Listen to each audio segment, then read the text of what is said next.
Tertúlia. Meu boa tarde aí para todos e todas. Hoje é dia 14 de janeiro de 2013, segunda-feira. O verbete é de número 2538. Ele tem 8 páginas, 51 alogias e 23 máximos. Eu chamo a atenção que a divisão do detalhismo tem 13 máximos. O tema é dessoma prematura anunciada. A especialidade é a autodessomatologia. Quem redigiu o verbete é o nosso jovem, que já é muito vivo e que trabalhou muito nisso. Professor Daniel, que está ali muito bem assessorado agora. Pelas duas aí. Definição. A dessoma prematura anunciada é a perspectiva, expectativa e probabilidade da inoportuna desativação do corpo físico em decorrência de conjunto de experiências, estados, circunstâncias, condições, ocasiões, hábitos e momentos de risco, buscada e vivenciada com base na subcerebralidade, pela consciência autodestrutiva, homem ou mulher, com maior ou menor grau de lucidez quanto à própria condição patológica. A autopenseridade focada exclusivamente no prazer momentâneo. A autopenseridade fissurada, predisposta aos heteroassédios. Os bagulhos autopensênicos, as cunhas pensênicas. A intencionalidade dúbia do pensene autocorrupto. A dessoma repentina, porém anunciada. As tendências suicidas maquiadas.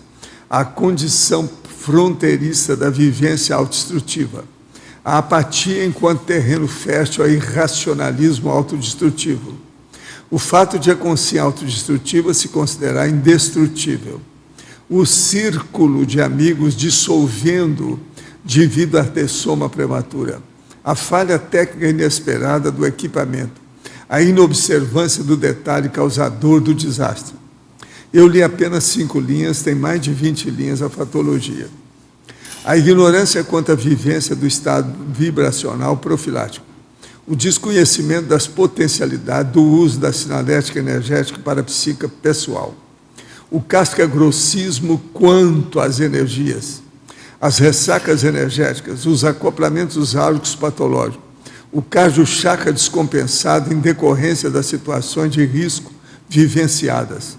O muro energético acumulado devido ao uso de entorpecentes. O vampirismo energético. Agora, nós temos aí, na argumentologia, o tópico da taxologia com 25 circunstâncias, condições e hábitos passíveis de levar à dessoma prematura. É bom ver os 25 itens. Agora, depois tem no tópico da riscomania 4 esportes considerados os mais perigosos, ou com base na proporção dessoma praticantes. Agora, depois nós temos a toxicomania, o tópico que fala de 7 tipos de substâncias tóxicas e fatos correlacionados ao risco de dessoma prematura. Depois ainda tem o tópico da casuística, com 4 casos de dessoma prematura anunciado, dispostos em ordem alfabética aqui. É interessante ver, tudo isso aí é interessante. Agora, na remissão dos 15 verbetes, nós destacamos 5. Antissomática, atitude antiproex, erro evolutivo crasso, melex anunciada e vício da formação cultural. Frase enfática. A perda insubstituível da oportunidade de viver é o estigma da dessoma prematura patológica. Ao intermissivista incauto, destaca-se o fracasso do incomplexo e a certeza da melex. Você vive a condição indisfarçável da dessoma prematura anunciada? Já extirpou os pequenos vícios autodestrutivos sutis? Como tem assistido às consciências ainda perdidas nessas circunstâncias? Agora, nós temos aí, a filmografia tem uma fonte, a bibliografia específica tem 6 fontes, e a webgrafia tem 8 fontes. Agora, aqui nós temos a mega-análise com João Paulo, são 22 itens. Desequilíbrio, antissomática, adrenalina, autocídio, autodestruição. Acriticismo, hedonismo, idiotismo, irracionalismo, irresponsabilidade, extemporaneidade. Leviandade, previsibilidade, periculosidade, inconsequência e negligência. Riscomania, assediologia, acidentologia, antiproexologia, autodessomatologia e subcerebrologia. O verbete hoje é de apenas uma página, é arborologia do dicionário. O argumento é analítico-lógico. Esse aqui está fácil da pessoa entender. Agora, eu entrego, então, o professor Daniel para o nosso Arlindo. Eu consultei aqui no iPhone, então no estrangeirismologia, o Rex Playboy, por favor, dá uma geral. O reckless playboy, reckless significa negligente, impulsivo, displicente. Então, essa é uma figura que você vê frequentemente em filmes americanos. Por exemplo, você tem o James Dean, né? E ele está aqui, inclusive, assim, se eu olhar na citaciologia, você tem uma frase aqui, o live fast, die young, and live a good looking corpse, que é do John Derek. Essa frase foi atribuída ao James Dean e significa que viva rápido, morra jovem e deixe um cadáver bonito. Agora, na fatologia, segunda e terceira linha, a apatia enquanto terreno fértil ao irracionalismo autodestrutivo. Bom, a apatia, ela é Bom, se você, por exemplo, você pega essa pessoa que não tem muita vontade de fazer as coisas, ela está desanimada, ela está desinteressada. Então, ela começa, abre espaço para que coisas aconteçam, para fazer coisas, ela acaba entrando em situações irrefletidamente. Por exemplo, você tem a maconha. A maconha é uma droga que, entre os malefícios, né, somáticos, você tem também a questão da apatia, do desânimo. Então, a pessoa que fuma maconha, ela acaba ficando cada vez mais desanimada e fumando cada vez mais maconha. Então, isso significa assim, isso é um irracionalismo autodestrutivo. Ela não pensa, ela vai simplesmente se afundando nessa condição. Agora, eu vou fazendo aqui, como não tem verbete, se alguém quiser falar, me avisa. Eu tenho várias perguntas. Queria fazer aquelas perguntas clássicas, professor Valdo, porque um garoto tão novo, tão vivo, por que você escolheu esse tema? Parabéns pelo verbete. O que inspirou você a redigir esse verbete? Qual a sua experiência quanto a esse assunto? Como você se sente defendendo o verbete? Agora tem uma última. Quantos anos você tem? Eu tenho, eu tenho 26 anos. Bom, esse verbete, ele não sei se eu conseguiria fazer ele se não tivesse teática, né? Eu tenho essa teática, eu não dessomei, né? Estou vivo. Mas eu passei por isso. Desde cedo eu me envolvi com a riscomania, né? Desde que eu tenho 2, 3 anos de idade, e também desde cedo eu tenho contato com a droga. E principalmente a maconha, né? Bom, tem a questão familiar, na minha casa isso era normal. É normal ainda, né? Eu já parei de fumar faz um tempo, já faz 1 ano e 10 meses que eu parei de fumar. Conheci a conscienciologia faz 2 anos. Chega um ponto que você não né? Tentei. Quer dizer que a conscienciologia já valeu a pena. Com certeza. Já fez alguma coisa. Sem dúvida. Agora, o casal é dolicocéfalo inteligente. Os dois são dolicocéfalos pelo jeitão deles, tudo aí, o rosto, o jeito. Eles até se parecem um pouco. Né? Isso aí vocês vão longe. Mas e daí? O que mais? O resto? Bom, então, na verdade, quando eu conheci a conscienciologia, eu fiz o meu primeiro ACP, não sei se ele está aí, foi com o Marcelo Silva e com a Marguerite. Manter assim. Isso. E aí, eu até tentei, a questão da riscomania apareceu um pouquinho, né? Mas a toxicomania eu deixava ali escondida, né?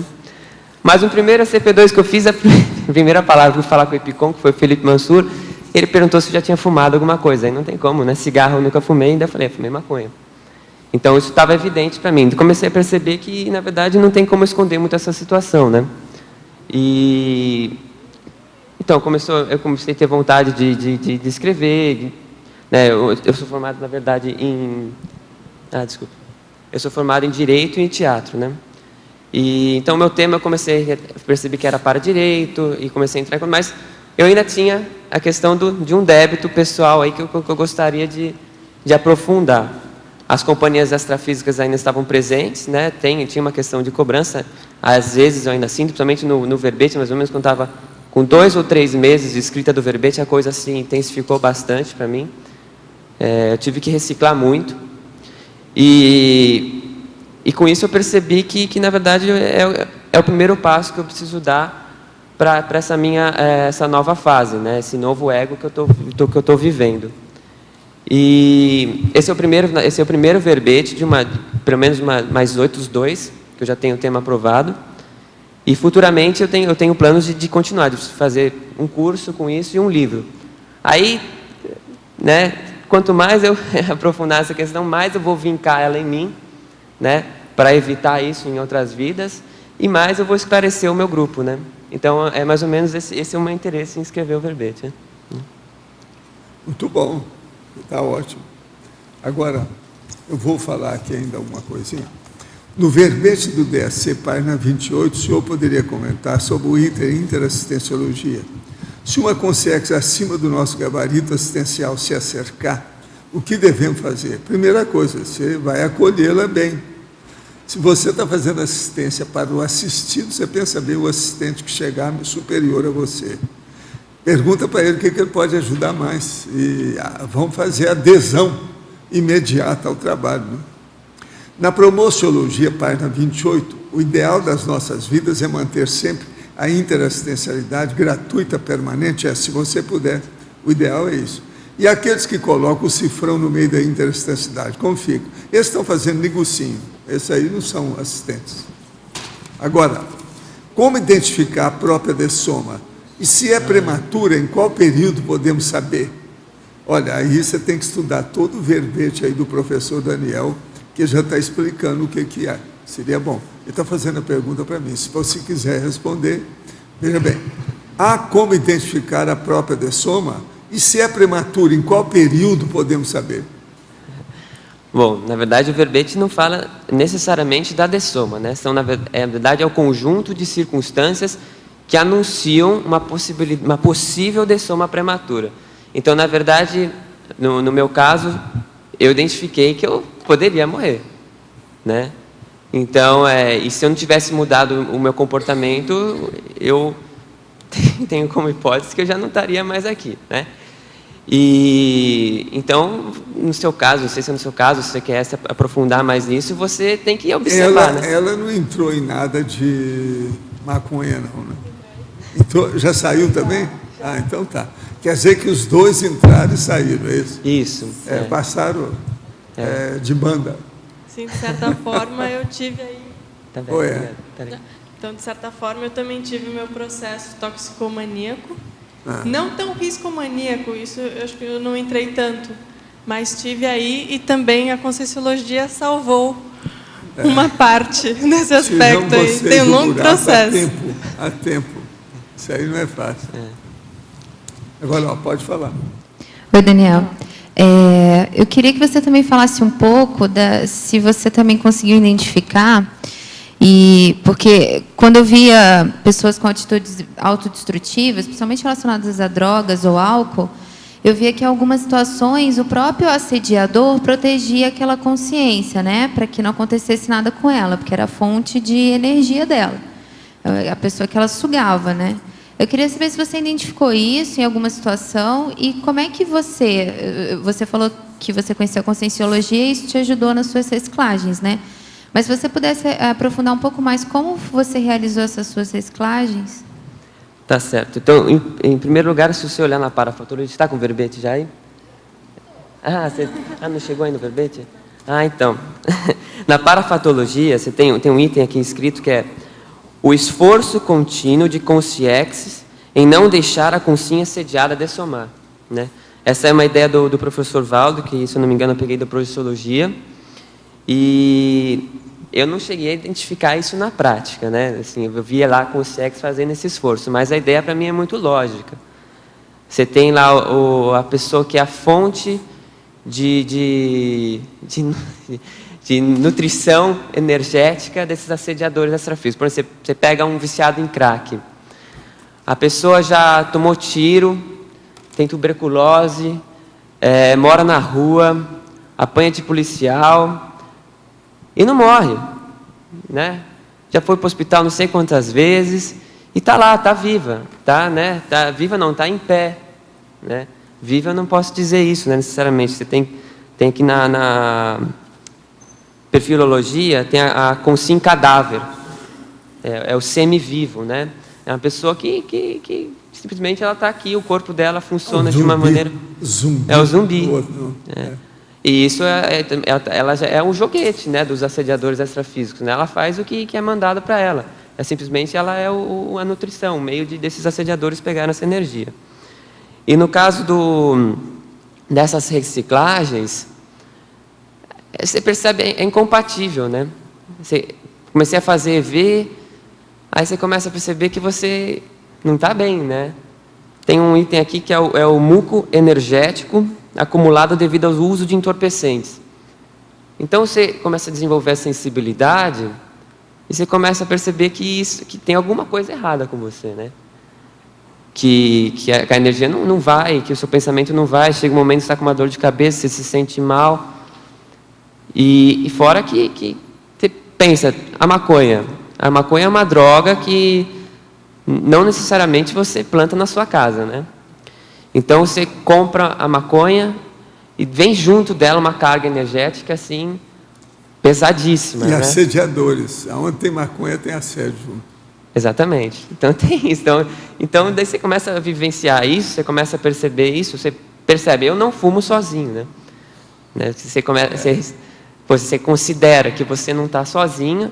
Então, às vezes, uma vontade súbita de fumar que você está no carro, você tem que fumar aquela coisa. Não é você, né? Então, as coisas ficam meio óbvias. Então, se você quer ir para frente, você precisa abrir mão de algumas coisas. Na terapeuticologia, eu trago a questão da autoconscientização, cosmoética, né? Quer dizer, uma autoconscientização sincera. Ou seja, você coloca na sua frente, né, a possibilidade iminente da dessoma ou a perda da oportunidade de viver. Então não tem isso, ou você larga a mão ou você larga a mão, né? Eu considero que eu tive muito amparo para não dessomar até agora, né? Em todas as circunstâncias que eu entrei na minha vida, principalmente a questão da riscomania, né? Então, né, aí você começa a perceber o que você tem que fazer daqui para frente. Agora, gente, hoje eu estou vendo a nave Capitânia aí. Desde o ano passado, parece que ela estava desaparecida. Você andou voando por aí, foi isso? O seu avião foi pousar no outro aeroporto, foi isso? E ela apareceu hoje. Você precisa de ver aqui o doutor Daniel, que está aqui, que é fora de série. Com acompanhante. Nossa advogada aí é fora de série. Pois é. 26 anos. Eu estou aqui desde o começo. A Tânia, você depois precisa conversar com ela, que aquela lá é um poço de conhecimento. Cuidado com ela na hora de conversar. Professor, resolvendo problemas familiares, Rio de Janeiro, sei, parece. Então agora eu te dou uma pessoa que não tem problema, mas que quer entender, já é um problemão. Eu acho que às vezes a pessoa que quer estudar, quer pesquisar, é mais problemática do que aquela que é doente. Ele é dos tais que estão estudando, então ele é mais problemático que os doentes. De modo que é bom você conversar com ele. Daniel é o nome dele. Estamos aí. Desde o começo. Eu sou Tânia Guimarães. Pois prazer. É bom porque ela, desde o ano passado, que ela não aparece aqui, já faz muito tempo. Nós já estamos 2 semanas nesse novo ano, e ela sumiu. Agora ela apareceu. Ela é chamada Nave Capitânia. Sabe? Eu conheço as perguntas dela na TV online. Né? Então eu já... Tá vendo? Até eu senti falta dela. Aqui, né? Então tá. Então tá Daniel, Oi. aqui na fatologia, na 15ª linha, Você fala, os pais e os desejos frustrados projetados na vida da criança, estimulando a riscomania desde cedo. Poderia falar um pouquinho sobre isso, a tua experiência, enfim? Posso. Então, você tem uma situação assim, tem aquele pai que na infância dele ele foi fã do Emerson Fittipaldi, né? Aí ele não tinha essas condições de ser um piloto de corrida. Aí nasce um filho homem, ou mulher, né? E um dos primeiros presentes que ele dá para essa criança, né, depois que ela atinge uma idade mínima de 5 ou 6 anos, né, ironicamente falando, né, e ele dá um kart. Ele leva a criança pro circuito, ele assiste Fórmula 1 com a criança sempre. Não foi meu caso, eu não ganhei um kart, tá? Eu ganhei moto. Eu ganhei uma moto, mas quando eu era mais velho. Mas eu andei de moto desde que eu tenho 2 anos de idade, né? Andei na garupa, no tanque do meu pai. Então é isso. Eu tenho amigos, colegas que os pais, desde, sei lá, o menino tem 13, 12 anos, dá motocross, dá quadriciclo. Tinha colegas meus que iam para a escola, tinham 16 anos de idade, então não tinham carta de motorista, mas tinham um carro. Tinha um carro com roda grande, né? Gostavam de acelerar. Então é mais ou menos isso, né? Então não é só que não se resume somente ao desejo frustrado, mas também uma compensação, né? Que os pais buscam dar para o filho, né? Tem esses 2 casos. Então o pai ele tem essa falta nele, né? De ter um desejo e fica lá projetando no filho dele desde cedo, né? Agora aqui, Alver Betógrafo. Muitas vezes, quando ouço notícias de morte de pessoas riscomaníacas profissionais, como, por exemplo, o paraquedista com 2.000 saltos de experiência, acabo falando, ele tentou se matar 2.000 vezes, agora ele conseguiu. No entanto, as pessoas acham que é insensibilidade e estupidez da minha parte. Então ele pergunta, é muita ou pouca estupidez? Estupidez da sua parte ou da parte dele? Acho que da sua parte não é muito, não. Na verdade, sim, a Socin, ela tem certos cunhas mentais, né? E é politicamente incorreto você ser sincero. Então, eu estou enfrentando isso atualmente, que eu estou buscando, né, renovar meu posicionamento. Então, a questão da motocicleta, né? Você vai falar, a pessoa chega para você, não, essa moto chega a 280 por hora. Assim, é o jeito mais rápido de você morrer, né? Então, na verdade, assim, eu acho que a estupidez é dessas pessoas, né? Que ficam nesse pensamento falacioso, né? De coitadinho, não fale assim dele, mas é a verdade, fato é fato. Agora, existe uma coisa nessa questão de paraquedas. Quando eu vim aqui para Foz, apareceu um rapaz aí que já tinha completado 1.000 saltos de paraquedas. Agora eu virei para ele e falei assim, vem cá, você nunca teve aviso sobre isso? Assim, o que o senhor chama de aviso? Por exemplo, nunca falhou seu... Senão já aconteceu isso. Então tinha 2 fatos graves que aconteceram com ele. Aí então eu vi para ele e falei assim, vem cá, você não viu que isso era aviso para você? Eu falei assim, não, eu agora vim aqui conversar com o senhor porque eu estou disposto a nunca mais pular.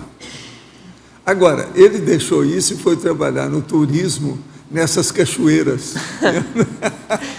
Não sei se ele melhorou com isso, não sei. Ele é daqui de Foz, é de uma das grandes famílias aí, tudo isso, mas deixou o paraquedismo. Agora, o negócio que eu falei com ele, dos avisos, calou fundo na cabeça dele, entende? Ele teve 2 acidentes bravos.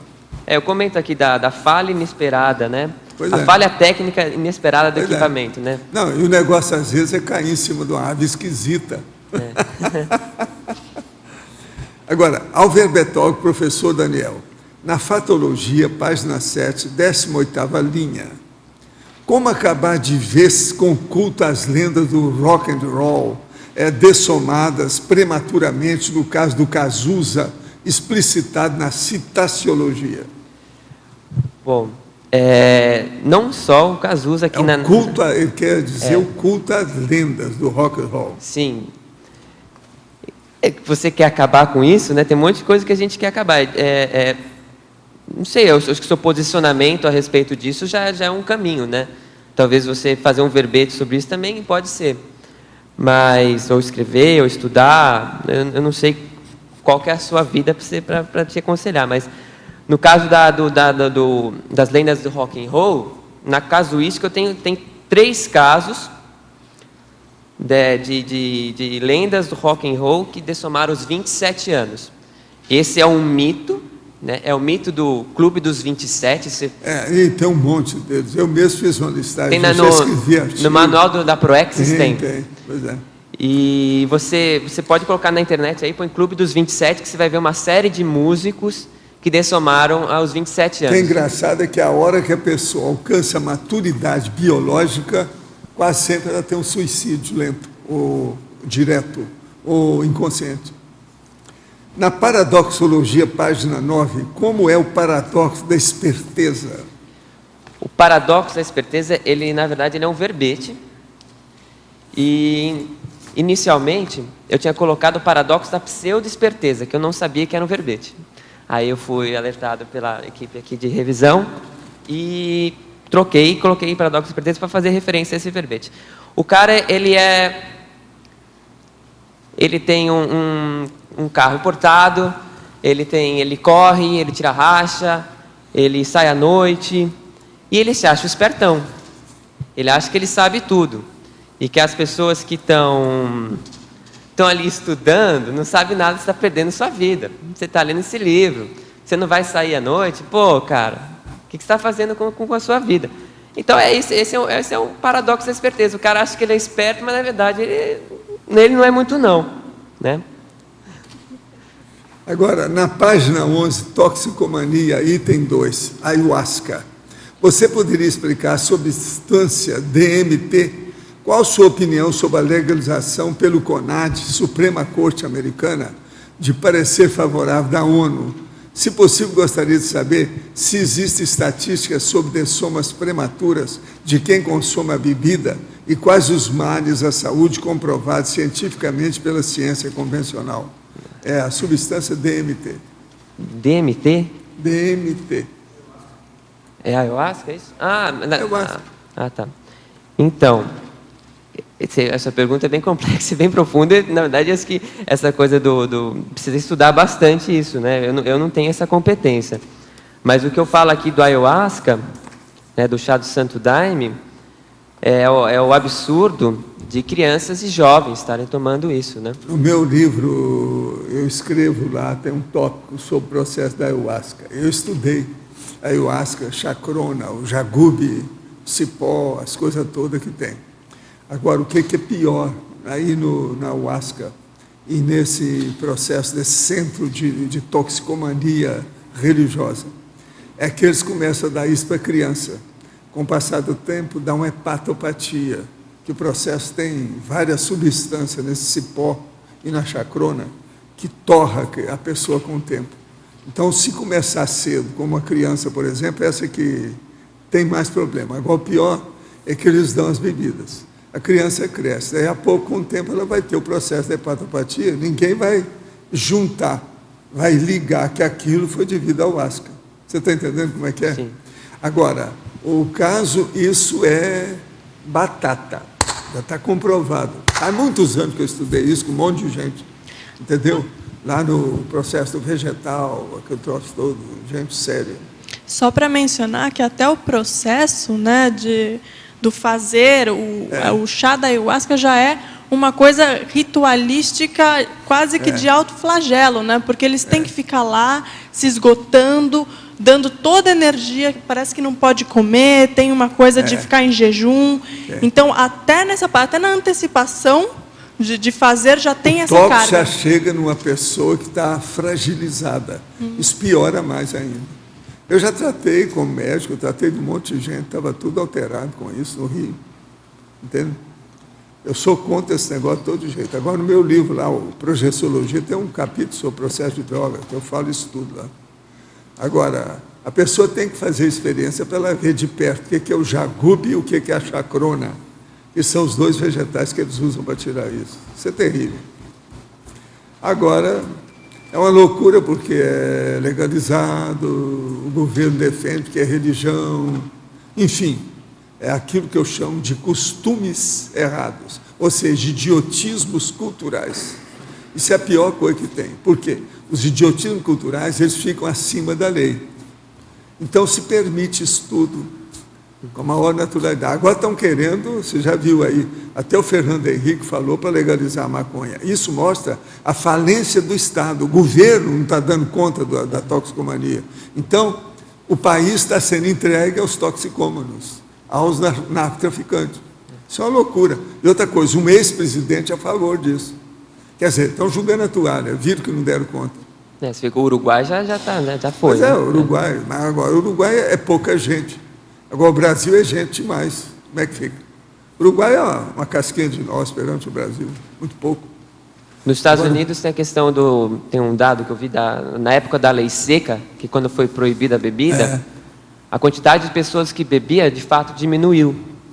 Então, na verdade, é totalmente inconsequente, né? Você vai liberar a maconha, então não sei... Não, e tem outra coisa mais inconsequente, contraditória. Eles estão começando a proibir tudo sobre fumo, e vão liberar a maconha? Que loucura é essa? E pior ainda é a maconha medicinal. Pois é. Então arranjam muita desculpa, muito eufemismo, muita tapiação, muita camuflagem.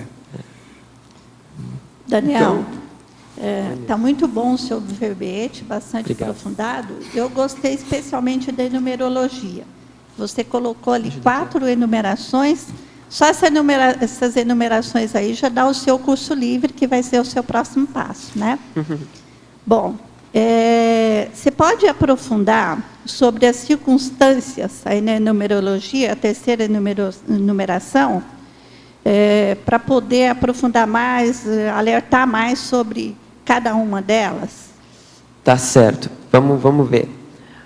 Anúncio, né? Nesse caso aí que o professor Valdo falou da pessoa que veio aqui para o CAEC, ele perguntou se já tinha acontecido algum aviso, né? Ou no caso, um anúncio, né? O equipamento da pessoa falhou 2 vezes, quando ela estava pulando do avião. É um anúncio, né? Agora, a questão de previsão. Você vê, no caso assim, isso é uma fatuística, é um caso. Eu vi o sujeito correr de moto em ruas super pequenas lá perto onde eu moro. Assim, moto grande, super rápido, passou por mim 2 vezes. É previsível. E ele morreu, tinha 25 anos. A gente mora perto da estrada, ele morreu lá na estrada. Evidência, né? É tudo muito parecido, na verdade, né? Você sabe o meu caso que eu conto sobre a moto, né? Eu andei estudando no Japão, vários estágios, etc. Tal. Fiz aquilo que se chama hoje de pós-graduação. Na época não existia isso, mas equivalia a isso na Sakurai Clinic em Tóquio. Agora, o que se passa? Aproveitando que eu estava lá, eu fui estudar o processo da moto, que é fabricada lá. A Yamaha, sabe? Então, o que se passa? Aí eu fui ver com os técnicos como é que era, os japoneses, direto, aquele negócio todo. Então, eles me falaram o seguinte: a moto, vamos supor uma moto comum, ela tem aí mais de 200 quilos, dependendo dela. E ela, às vezes, corre, no mínimo, a mais de 200 quilômetros por hora. A partir de 240 quilômetros, se tiver uma pedrinha deste tamanho na frente, se o pneu da frente bater na pedra, ela vira um bólido. A motoca, ela vira um bólido. Por quê? Aqueles 200 e tantos quilos que ela tem, deve estar pesando 2 ou 3 quilos só. Nunca passa de 6, mesmo aquela grande Davidson, sabe? Então, veja, a hora que faz isso, ela é uma pedra. Ela está leve. É uma pena, né? Então, aquilo é uma loucura. E outra coisa, quem está por cima é o primeiro que sofre, porque ele é expulso do processo. A cabeça, o corpo, tudo vai por ali embaixo. Outra coisa, tem muito caso que o cara morre porque a motoca vai em cima dele e amassa o sujeito. Agora, o que se passa? Eles estudaram isso tudo. Então eu virei para os japoneses, vem cá, e vocês vão continuar construindo isso? Assim, é a fábrica, a indústria. Agora, nós estamos falando para você, o que é que você está querendo estudar, tem que estudar por aí. É a velocidade e o peso da motoca. Então, veja, é loucura total. É uma das coisas mais perigosas que tem na Terra atualmente. Motoca e revólver, para mim, é a mesma coisa. Mata. É gatilho.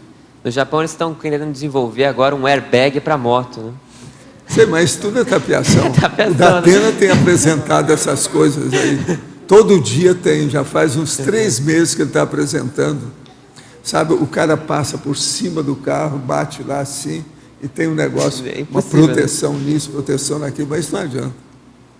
O problema é o seguinte, a motoca, ela desde a época da Zundap, que era antes da guerra, na década de 30, tinha Zundap alemã, que o povo que estudava isso, lá na minha terra, já havia uma casa que era especializada nisso, lá no interior. Então, a motoca, a motocicleta alemã, era caríssima, e todo mundo estudava, porque ela era uma perfeição de máquina, mas já matava um monte de gente. Isso na década de 30, antes dessas outras, antes da Alemanha, porque a Alemanha que fazia Zundap.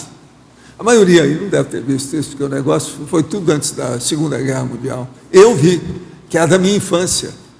Eles me convidaram para entrar naquilo, para andar na garupa. Eu, nessa não. Aí os caras falaram, covarde, maricas, isso é da minha infância. Eu falei assim, ó, aqui para vocês, não entra nessa não. Agora, o melhor da história, eram uns irmãos com uma família que cuidava da Zundap. Eles tinham uma casa comercial na minha terra. Com o passar do tempo, um deles quebrou tudo lá que tinha no corpo dele, através da Zundap. E a Zundap era de uma segurança enorme, eles mesmos mostravam na ocasião, mas não adianta nada a segurança. A hora que o negócio vai em alta velocidade, acaba o peso, aquilo vira uma pluma, é um perigo. Então, estuda, a gente tem que estudar. Agora, no Rio, eu consegui mostrar essa realidade para alguns rapazes que tinha até o pai que tinha motoca, que o cara tinha motoca que o pai tinha. Eu falei com ele, você vai trocar sua motoca, chega lá para o seu pai, você já tem 18 anos. Fala com ele que você já tem 18 anos, você quer arranjar um carro. Troca a motoca por um carro. A motoca dele, ele trocou pelo carro. Entendeu? Elas por elas, porque a motoca valia muito, novinha, alto nível, e o carro era de segunda mão. Então, ele chegou lá com o carro. Aí eu falei assim, agora eu ando com você. Entrei no carro, fui andar com ele no Rio. Entende? Então, essas coisas eu preciso de ver. Professor Daniel, a opção pela arte pode ter relação com a propensão em vivenciar a dessoma prematura anunciada? Tem alguma relação no seu caso? Está perfeita essa pergunta, hein? O que você acha, né? Na verdade, eu acho que sim, né? A arte é psicossoma, né? É. A riscomania também, né? A riscomania é ali, é emoção, adrenalina. Você chegou a trabalhar no teatro, tudo? Eu sou formado em teatro. Pois é, mas você chegou a trabalhar profissionalmente? Não, eu trabalhei só na faculdade, né? Fiz essas peças na faculdade e tal. Acabei agora, né? Agora estou voltando ao direito, né? Tá bom. Infatologia, página 7, última linha, por favor. Aborde a caretice como profilaxia da dessoma prematura. Caretice. Então, tem um paradoxo. Ele pegou tudo aí de vocês, aí, os jovens, ele pegou tudo que tinha. Tem um paradoxo aqui que é o paradoxo da consciência considerada careta por não aproveitar a vida, atingir a longevidade lúcida, né? Porque isso até teve alguns anos atrás que teve uma campanha de educação, né, pública, que você ganhava adesivo e falava, né, tinha adesivo lá, sou careta, drogas blá, né? Não sei. Mas então, esse comportamento que aparentemente é careta, entre aspas, né? Por isso que eu coloquei entre aspas, isso é um rótulo que a SOCIM coloca, né? E ele é preventivo, ele é profilático, né? Você não se envolve com um monte de situação que está aí no seu cotidiano, fácil de você se envolver. Isso acaba prevenindo a sua dessoma prematura. Em Parafatologia, página 7, terceira linha, poderia enfatizar os acoplamentos áuricos patológicos. A maioria das consciências esponjas seriam ectoplastas de forma inconsciente? Já não sei, né? Depende do caso, né? Às vezes são. Então o professor está falando, então acho que ele sabe mais do que eu. Na questão do acoplamento áurico patológico, tem aqui um sinergismo, que é o sinergismo patológico indivíduo-grupo, potencializando a possível dessoma prematura, né? Tem coisas que, quando a pessoa está sozinha, ela não faz, mas em grupo ela faz. Tira um racha, faz um linchamento, usa droga, fuma, né? Então, isso vem, né? Lógico, o grupo acaba pensando que nem como uma coisa só, né? Até os amigos que vivem muito juntos, eles fazem tudo juntos. Isso está de constante, o acoplamento acontece rapidinho e acaba sendo... A partir disso, as situações são mais para vivenciar a questão patológica, né? Em Principiologia, página 8, segunda linha, poderia relatar o emprego equivocado do princípio do carpe diem? O carpe diem não necessariamente é uma coisa negativa, né? Por isso eu coloquei o emprego equivocado. O carpe diem é uma coisa positiva. Você pegar a origem dele, ele vem de um poema grego, eu não lembro quem é o autor, na verdade, não sei se alguém lembra. E ele fala para a gente vivenciar aqui esse momento, né? Para a gente não... para a questão do passado ou do presente, mas é que aqui que importa. Tem um verbete que chama aqui agora multidimensional, né? Então, na verdade, é a questão do carpe diem. Você está vivendo aqui e agora.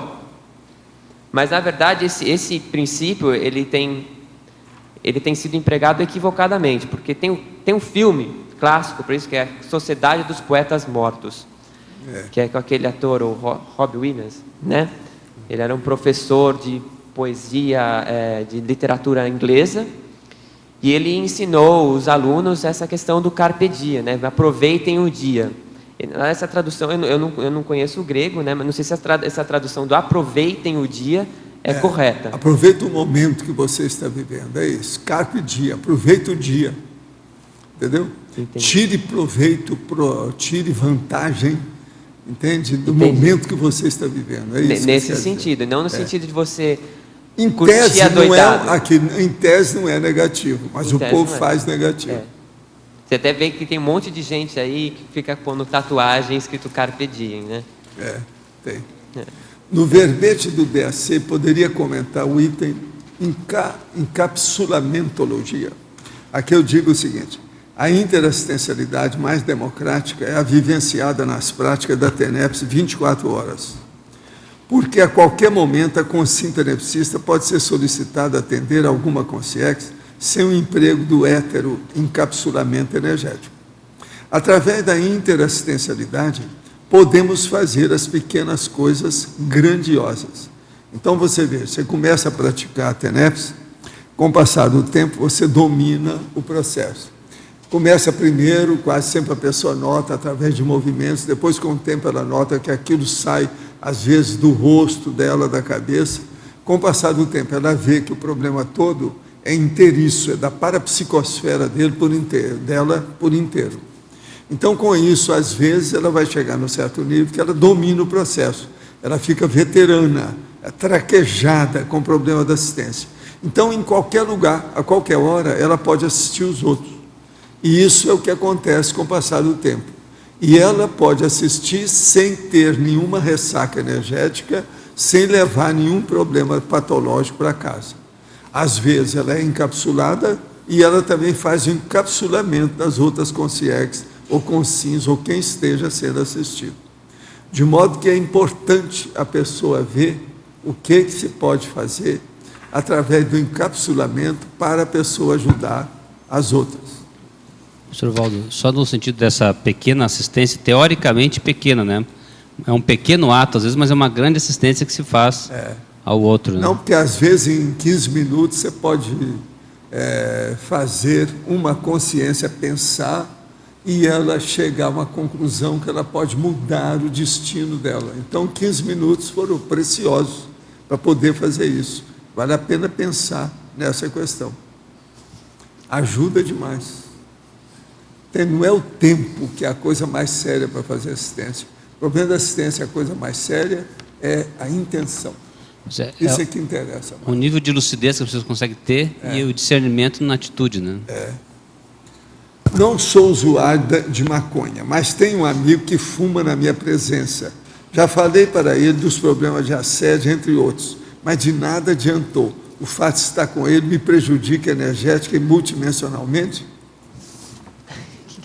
Novamente, o que você acha? E eu acho que está na hora de você rever suas amizades, né? Primeiro, ele não está respeitando o teu espaço, né? Essa não é amizade ociosa, não. É uma amizade patológica. É diferente. Existem vários tipos que você pode classificar. E existe amizade raríssima, que é a que ele deve procurar para ter. Né? Esse aqui é o bom. Tenho um filho que tem dependência da maconha por mais de 25 anos. Sinto que tive parcela de culpa nesse processo todo por ajudá-lo financeiramente. E assim sobrar para ele recursos para comprar seus baseados. Já tentei levá-lo para a escola iniciática, a Sociedade Brasileira de Eubiose. Não deu certo. Hoje, com algum conhecimento da conscienciologia, penso que faz parte da PROEX dele, que estou certo. Veja se é possível. A mamãe aí, você está totalmente por fora, tá, minha amiga? O problema é o seguinte, PROEX, a programação, a pessoa vem para fazer coisa evolutiva, nada de patológico. Ela não vem aqui para fumar maconha, para beber cachaça, para usar cocaína, não. Isso não é PROEX. PROEX é a programação existencial evolutiva, é aquilo que é totalmente contra isso. Agora, você está soltando o seu filho, você deve seguir o seguinte, arranjar um psiquiatra e um advogado e colocar em cima do seu filho e interná-lo o tempo que for necessário, até ele acabar com a dependência dos tóxicos. É isso que você deve fazer como mãe.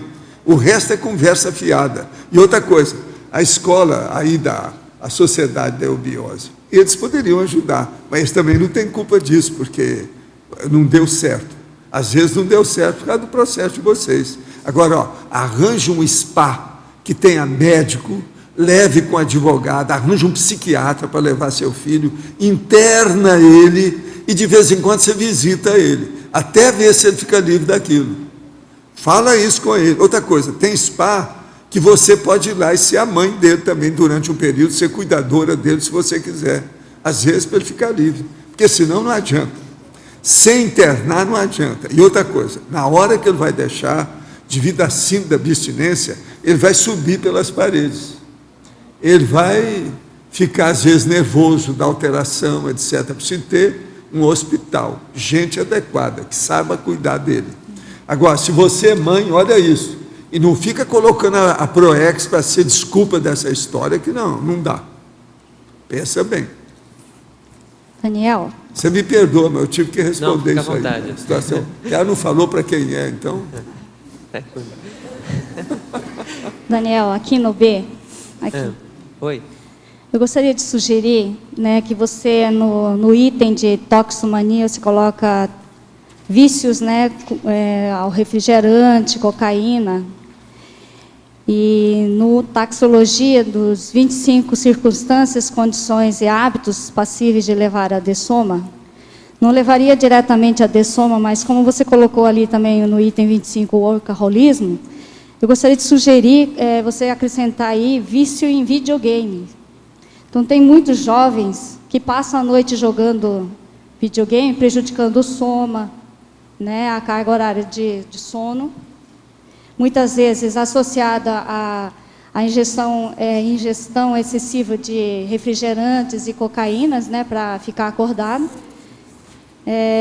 E esses jogos geralmente são jogos pesados, né, de guerra, que também envolve zumbis, que muita violência. Então, o que você acha de incluir esse item na sua taxologia?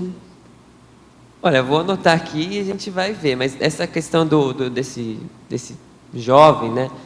A gente não falou do videogame nesse verbete, mas tem vários traços dele que está dentro da adeção prematura. Por exemplo, a dieta desequilibrada. As pessoas geralmente não têm uma dieta equilibrada, né? Comem um monte de porcaria. Tem o sedentarismo, a obesidade, né? Tem o ócio, né? Essa questão do ócio destrutivo, né? Então, tá tudo meio junto ali, mas a questão do videogame a gente vai pensar aqui, tá bom? Obrigado. Então, porque também eles jogam por internet, né? Envolvendo outras pessoas, extrafisicamente também, deve ser bem prejudicial, né? Sim. Daniel, ainda aqui na letra B, você pode comentar um pouco mais na página 9, em mitologia, o terceiro mito, o mito de viver bem a vida ser sinônimo de ficar na boa vida. Então, isso é um engano, né? Que as pessoas, uma falácia que elas acabam dando para elas mesmas, né? Eu mesmo achava que para ficar bem, que a vida era isso, ficar na boa, não ter muitos compromissos, ficar tranquilo, né? Viajar, sair, namorar. Para mim é isso, né? Essa é um mito. É um mito dessa questão da ficar na vida boa. E muitas vezes é justamente o contrário, né? Viver bem é trabalhar, é crescer, é evoluir, é aprender, é estudar, é compartilhar, né? Então é essa questão desse mito. E as pessoas têm, é o mito do bom vivant, né? Que está presente aí na Socin. É isso aí. E você vê que, como você falou no seu caso, quando você mudou foi a partir do paradigma consciencial, o que desencadeou em você esse interesse por levar uma vida boa, mas com outros valores? Como foi essa troca de valores para você? Então, essa troca veio aos poucos. Não foi assim, conheci a Conscienciologia, mudei completamente, né? Isso foi crescendo. Tanto é que para você ter um abertismo para poder conhecer a Conscienciologia, né? Então, os valores foram sendo reciclados desde um tempo antes, né, de eu conhecer a Conscienciologia. E na verdade, o que mais você perguntou? Foi só isso? Isso mesmo. Ok, obrigado. Marilza aqui no B. Tudo bom? Realmente o verbete está muito bom, você vê o número de perguntas, né? Então, vamos lá. É o seguinte, são duas perguntas que eu gostaria de fazer a você. Primeiro, na página 7, em parafatologia, eu gostaria que você explicasse, na quarta linha, o muco energético acumulado devido ao uso dos entorpecentes. Eu gostaria que você explicasse melhor isso, se você conseguir, foi uma vivência parapsíquica sua, tá? E a outra pergunta vem depois. Tá, ok. Esse conceito de muco energético, na verdade, eu vi uma ilustração do livro da Barbara Ann Brennan, Mãos de Luz. Tem ali uma ilustração que é de uma clarividência que ela fez, que era do muco energético acumulado na região dos hemisférios cerebrais de um homem que tinha ingerido cocaína. Quando eu li essa questão do muco energético, eu falei, nossa, isso era o que acontecia comigo. Porque eu fumava maconha e depois de um tempo, assim, meia hora depois, 40 minutos depois, você começa a sentir que a tua cabeça não funciona. Você começa a ficar com uma dor de cabeça, você começa a sentir aquela viscosidade. Porque enquanto está com efeito, você está totalmente entorpecido, então você nem leva isso muito em consideração, né? Você está a fim de curtir o barato, né? E na verdade é isso, você começa a sentir aquele peso. Eu não vi necessariamente aquele muco energético, né? Mas você vê aquele peso, aquela dificuldade de pensar, a sua visão não está boa. Um embotamento. Isso. Uhum. Mas você percebeu, não identificou, mas percebeu em você. Isso, A informação que veio no livro da Bárbara serviu para você atilar o que acontecia com você. Exatamente. Tá.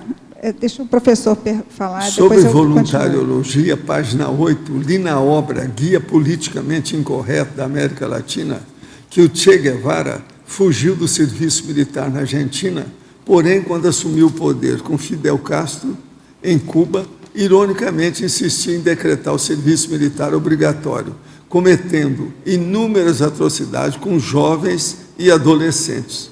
Como evitar a dessoma prematura em um Estado onde o serviço militar é obrigatório e a deserção tem a pena de morte? Bom, eu não sei se você viu, provavelmente deve ter visto que o Che Guevara está na casuística, né? 39 anos, formou-se em medicina e morreu fuzilado pelo exército, né, boliviano.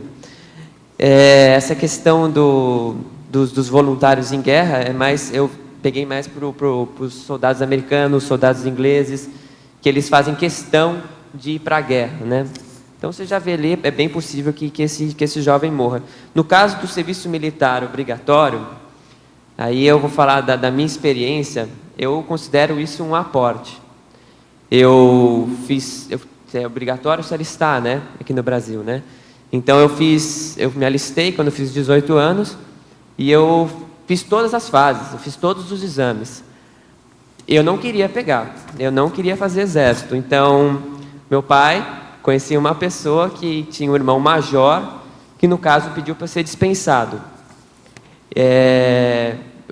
A dispensa foi por excesso de contingente, mas tem a ver com esse caso. Então, a pergunta dele foi como é que evitar isso, né? Às vezes é difícil, ao meu caso. Eu completei 18 anos logo depois da guerra, tá certo? E quando eu fui fazer o tiro de guerra, eu trabalhava já há alguns anos nas escolas. Então, a escola tinha desde o ginásio até hoje a universidade. Agora, eu era da administração da escola. Então, havia um negócio que era pior. Depois da guerra, depois de 1945, havia um negócio que era as práticas militares, toda quarta-feira. E as mulheres tinham que aprender a marchar, os homens também, tudo quanto era estudante. Todo mundo tinha que praticar daquilo. Entende? Era a pré-militar, chamada pré-militar.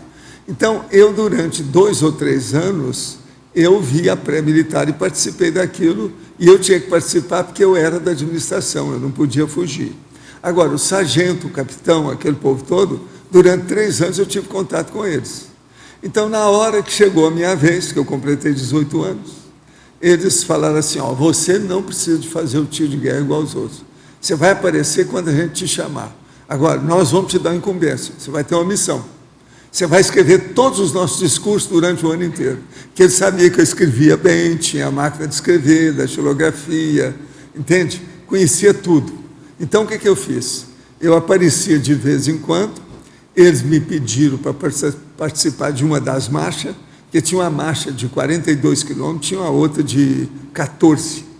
Eu compareci nessa marcha de 14 e também participei dos tiros. Agora, melhor, nos tiros eu fui dos primeiros, que acertaram mais o negócio, depois apareceu minha foto com o negócio, ficou no tiro de guerra na sede. Nós éramos de 300 e tantos, só 15 que foram agraciados com o negócio, junto com o general tal, junto com o capitão tal, tudo que era de Uberaba. O general é que tinha sido morto no processo da Itália. Teve gente que morreu, brasileiros não falam muito nisso, mas tinha 2 ou 3 oficiais de Uberaba que morreram na Itália durante a guerra. Que isso foi depois de 45, que a guerra acabou em 45. Agora, o melhor da história, eu nunca precisei de ir lá demais, eu ia lá de vez em quando. E uma das vezes que eu fui, eles me colocaram para dirigir um regimento. E eu, então, ordinário, você está entendendo? Eu sou doutor no assunto. Entende? Agora, o melhor da história que eu gostava é de fazer o povo rastejar, que chama marche-marche. Entende? Eu fazia porque o povo gostava de ver como é que ficava aquilo. Então, marche-marche! Aí o povo tudo deita, você está entendendo? E vai rastejando, para passar debaixo de arame farpado, aquele negócio todo. Agora, no regimento que eu dirigi, era para ver, né? Marcha, contra-marcha, virar para a esquerda, para a direita, subir, descer, aquele negócio todo. E eu dirigi o negócio, toda gente da mesma idade que eu.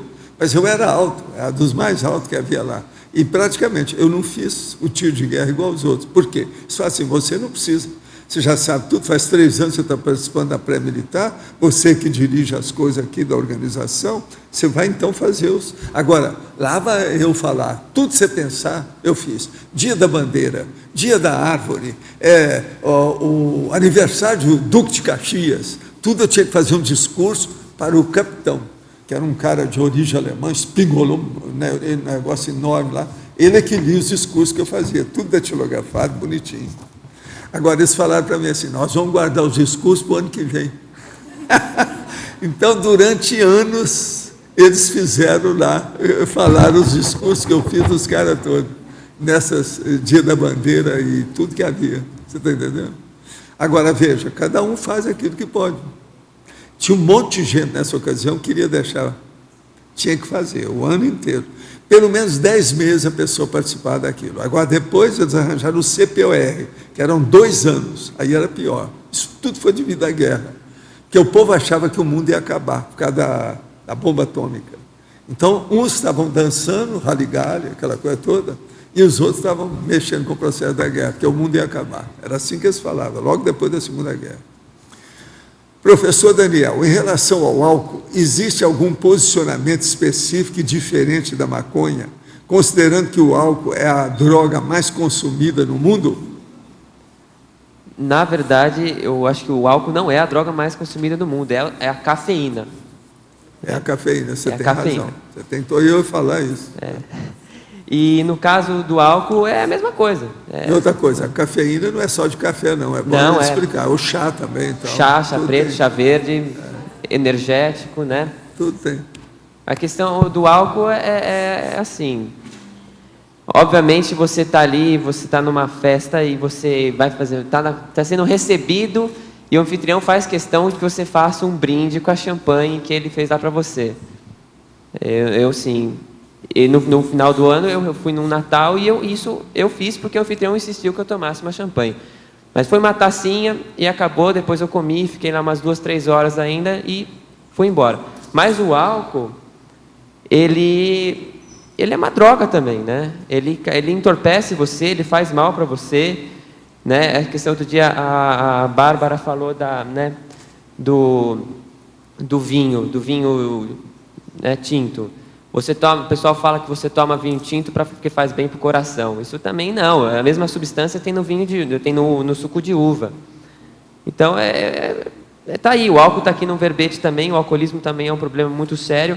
Tem graus de alcoolismo que as pessoas não reconhecem, né, como alcoolismo. No caso, a pessoa bebe todo dia, tem necessidade de tomar cerveja todo dia. Não ficar bêbada, mas para mim isso também é um alcoolismo, né? A pessoa também tem um problema. A pessoa sai, tem que tomar cerveja, a pessoa sai, tem que tomar o vinho. Isso é um costume que está na sociedade faz muito tempo. É um costume antigo, anacrônico, dispensável, né? E eu acho que é muito melhor a gente tomar água, na verdade, né? Daniel. Oi. E também aqui, ó, aqui. Além disso, aqui no Sul, né? Não sei de onde você é. Sou de São Paulo. São Paulo. Eu sou de Belo Horizonte. É o problema do tererê, do tal do tererê, que não sei se você conhece, que é uma erva, né? Que é tipo do chimarrão. Então, é uma coisa também, é um vício que vem desde criança, né? Os pais dando para a criança o tererê é uma erva, tipo a erva do chimarrão. E é muito usada aqui. O tererê é frio, exato, mas o tererê dá o mesmo problema. Então, olha para você ver, uma pessoa, né, querendo trabalhar como cuidadora aqui da minha mãe, falou, não, tererê eu compro no Brasil, porque lá no Paraguai, onde eu moro, não é erva de boa qualidade, mas aqui do Brasil é ótima, não faz mal. Mas tem problema já de gastrite, de estômago, então vai matando devagar, né? Que é uma outra droga, né? Isso. E tem aqui, se olhar aqui no tópico toxicomania, tem o primeiro tópico que é o álcool, né? Desde cedo, a criança ela vai crescendo num ambiente que toda festa de família tem a cerveja, tem o vinho, tem os destilados, e tá ali presente. Então, daqui a pouquinho, a criança ela vai... Isso eu já vi, a criança pede um pouco de vinho, o pai não vai dar o vinho puro, põe um pouquinho de água. né? Esse é bem questionável, na verdade, né? E tem também a questão da espuminha do chope, né? Então, desde cedo você está ali estimulando a criança a tomar tornar o álcool um hábito comum da vida, né? Sem problema algum. Daniel, oi. Deixa eu fazer a minha segunda pergunta, que já cresceu para 3, vamos ver se vai dar, hein? Na enumerologia, a terceira enumerologia, a falta da imunidade às tentações baratrosféricas. Eu queria que você falasse um pouco dessa vulnerabilidade que as pessoas têm e como você, por exemplo, falaria da técnica, porque você tem aqui em cima a técnica da evitação do rapport baratosférico. Eu acho que encaixaria nisso, essa técnica. Sem dúvida. Tem também a questão da sindromologia, que eu citei aqui, a síndrome de abstinência, da abstinência da baratrosfera. Isso. Dá o pulo do gato aí. A questão da falta de imunidade, essa primeira aqui, a falta de imunidade ao soma, eu peguei essa ideia do livro da Malo, do síndrome de estrangeiro. E, na verdade, a consciência, ela vai lá, ela vai ressomar, ela está na Comunex dela e vai ressomar. Aí ela chegou aqui e ela começa a se misturar, né? E isso começa a acordar traços dela do passado que já são ultrapassados há muito tempo, né? Você tem as oportunidades. A baratrosfera está aqui presente, assim, por exemplo, você está lá em São Paulo, tem boteco, tem boteco, tem boteco, tem um boteco. Então é muito fácil o acesso, né? Aí a pessoa vai lá no trabalho e tem o happy hour e daí tem que ir para se incluir, tem que ir porque tem que conversar, tem que fazer o network dela tomando vinho, tem que tomar o uísque com o chefe, sabe, tá imerso nesse cotidiano. E a pessoa ela não tem aquele posicionamento. No caso, eu não tinha esse posicionamento, eu não tinha isso bem enraizado em mim, né?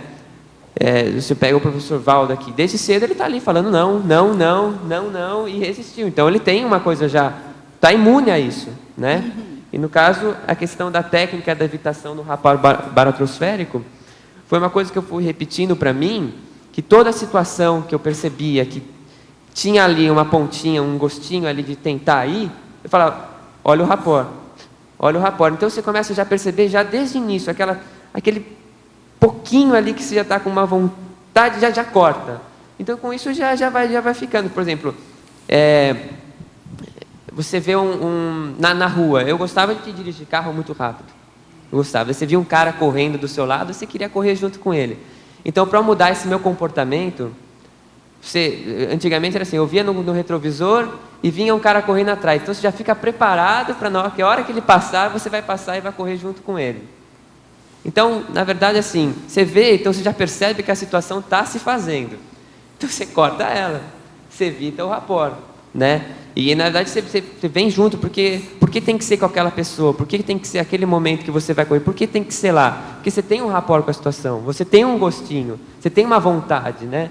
Você está com uma abstinência ali, né? Então você tem que começar a evitar esse tipo de coisa, né? Porque é isso que aos poucos vai dando a sua imunidade.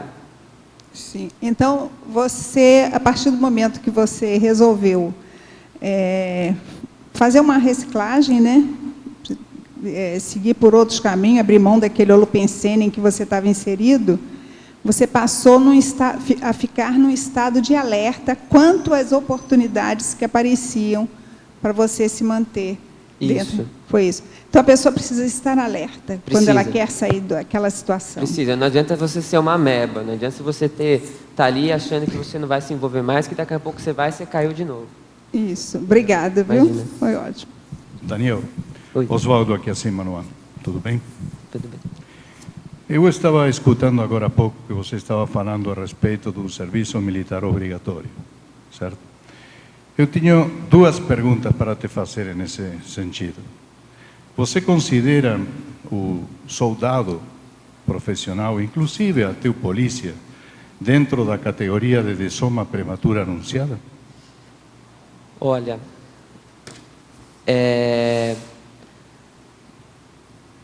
não. Eu não coloquei aqui, né, necessariamente a questão da morte prematura, né, do soldado profissional, do policial. Eu coloquei na taxologia a questão de você portar armas de fogo ou branca de modo irresponsável, né? Mas tem policiais que estão ali e eles estão, então qualquer coisa ele tira a arma do bolso, qualquer coisa ele tá disponível, está abrindo espaço, né? Está abusando no sentido do outro, né?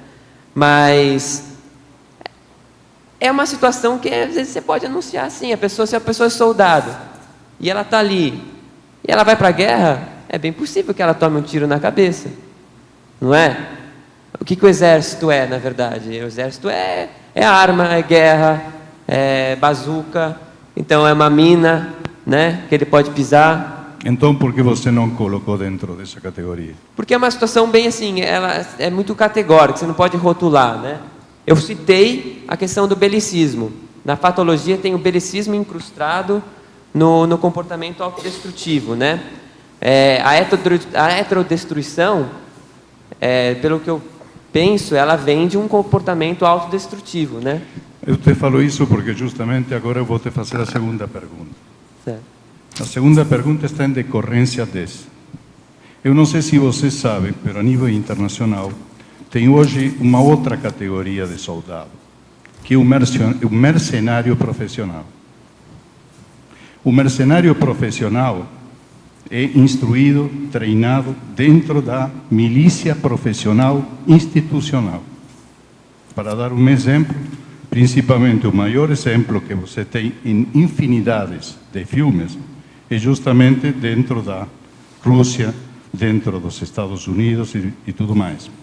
Então, esse aí é uma desviação própria que sai do serviço, vamos dizer, profissional, para entrar em um outro serviço profissional, totalmente fora do institucional, mas estando sendo pago hoje perfeitamente comprovado, certo, pelos principais países do mundo. Então, em definitiva, sob meu critério, isso é uma dessoma prematura anunciada.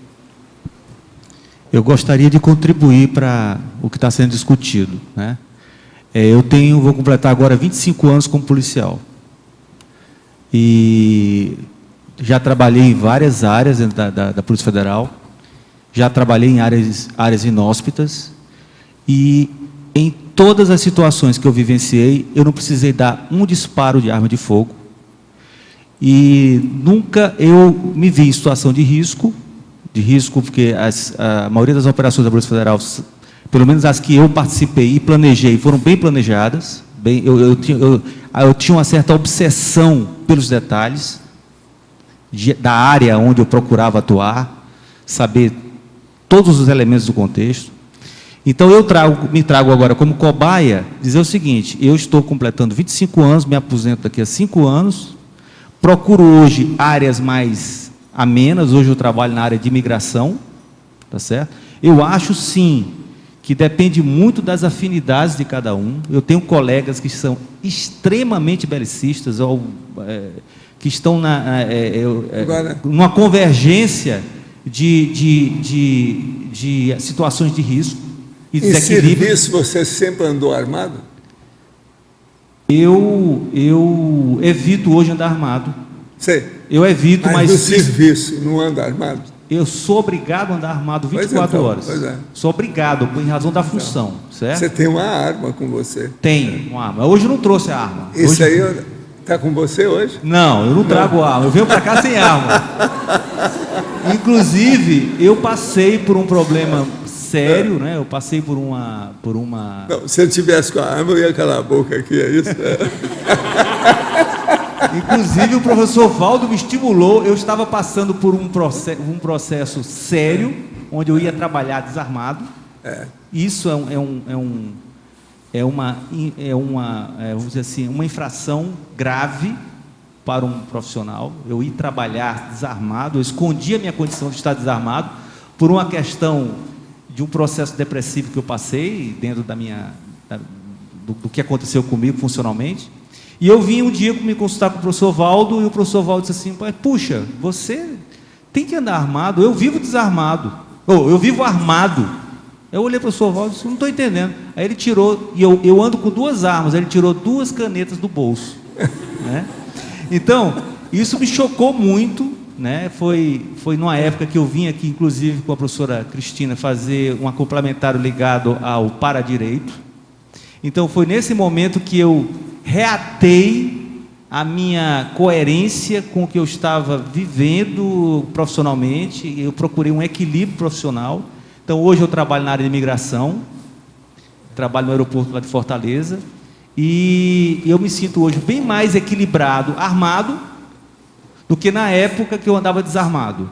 Então, entra aí um componente que é a pensenidade, entendeu? A pensenidade de quem atua nas funções, sejam elas bélicas, a pensenidade realmente tem uma força, um rapó impressionante. É a minha contribuição para a discussão de vocês. Sim, mas, por exemplo, a arma era um bagulho, né? E dentro do universo a gente tem a lei das afinidades, né? Então, é uma situação de risco que envolve armas e você tomar um tiro, pela lógica... Não, né? Existe uma coisa. Uma pessoa com um simples revólver, um calibre 22, ela tem aquilo, não é para matar passarinho, é para matar gente. Isso aqui é o chato. O objetivo da arma é matar gente. Não é para matar passarinho. Não é para dar tiro no pé, né? Passarinho as crianças vão arranjar, faz um estilingue. Isso é outra coisa. Daniel, eu gostaria de te acrescentar o seguinte nesse ponto, e também o colega que está aqui do lado. O fato da vida militar oficial, certo? A portação de arma é obrigatória para o militar, policial, o que for. Mas não é somente no caso dele que ele é bem exposto, mas temos que considerar que a exceção não faz a regra. Tá? No caso dele pode ser uma exceção. Mas tem um outro detalhe sumamente importante de por que eu estou dizendo isso, de por que eu vejo dentro da dessoma prematura anunciada, que na hora que você decide ser militar e portar uma arma, você está o 100% disponível para o que vier a te solicitar. Isso pode ser que você tenha a sorte de estar dentro de uma situação que é totalmente conjuntural, que talvez o país que você está naquele momento não esteja em problemas nem em conflitos, então você não vai ter necessidade de utilizar a tua arma. Mas se não for esse o caso, que é a grande maioria, ou seja, a tua disponibilidade é justamente para utilizar a arma e não é justamente para matar passarinhos. Agora eu estou com o verbete. Em fatologia, na 10ª linha, você pode aprofundar um pouco mais a questão do forte apelo midiático exaltando o estilo de vida da pseudo-liberdade, induzindo jovens ao comportamento limítrofe e hedonista? Certo. Pronto, o primeiro ponto que eu falo aqui, na estrangeirismologia, você tem um item aqui, o marketing do Just Do It, introjetado na vida cotidiana do jovem.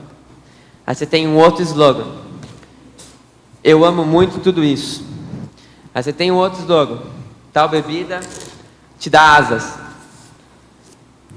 Na verdade, né, isso faz com que o jovem vá crescendo nesse holopensene e ele vai achando que a liberdade é isso. Liberdade é você ter asas. Liberdade é você se identificar com um cara que vai saltar de paraquedas a 39 mil metros de altura, né? Então é isso.